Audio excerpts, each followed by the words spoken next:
வந்து யாரோ கத்துறாங்க என்னன்னு தெரியல எங்களுக்கு. தண்ணி வந்து வெள்ளையா வந்துட்டு இருந்து இல்லையா, அது கலர் ஆகுது ஆரம்பிக்குது. அப்போ கீழே இருந்து கத்துறாங்க, ஒரு ஆள் ஓடி வரான், வாங்க வாங்க ஓடுங்க ஓடுங்க அப்படின்னு. ஏன்னா மேலே இருக்கிற டேம் திறந்துட்டாங்க. அது எங்களுக்கு நோட்டீஸ் கிடையாது. அது சாமான்லாம் தூக்கிட்டு கடகடன்னு ஓடுறோம். வித்தின் 2 to 5 மினிட்ஸில் அந்த இடமே நிறைஞ்சு போச்சு வித் வாட்டர்.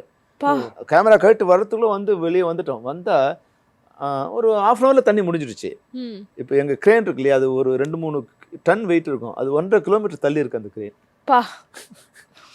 அது வளைஞ்சிருக்கு, ஏன்னா கல்லுக்கு நடுவில் தானே போகுது. அது பதிரப்பள்ளி ஃபால்ஸ் பார்த்தீங்கன்னா கல்கள்லாம் இருக்கும். அந்த ராக்கு நடுவில் வந்து அதை உடச்சிட்டு தள்ளிட்டு போகும்போது அந்த க்ரேனே வளைஞ்சிருக்கு. நாங்கள் மாட்டியிருந்தோமா வந்து மொத்த யூனிட்டும் காலியாக இருக்கும். கீழே ஒரு 200 பேர் நாங்கள் இருக்கோம். அந்த 2லேருந்து 5 நிமிஷம் தான் இருக்கும். அதுக்குள்ளே நாங்கள் வெளியே வரும்போது தண்ணி இல்லை. நாங்கள் முதல் போகும்போது க்ரேன் வைக்கும்போது இறங்கி வரும்போது தண்ணி இவ்வளோ இருக்குது, வெளியே வரும்போது இவ்வளோ வந்துடுச்சு. அது அப்படி போச்சு தண்ணி. ஒரு ½ hour வடிஞ்சிடுச்சு. ஆனால் அதுக்குள்ளே அவ்வளோ பெரிய பிரளயம் அங்கே ஏற்பட்டது. அது மாதிரி ஒரு சீனும் நாங்கள் எல்லாருமே, அவர் வந்து மோஸ்ட் ஆஃப் த இது வந்து ஒரு 4-5 தடவை அது மாதிரி சந்திச்சிருக்காரு.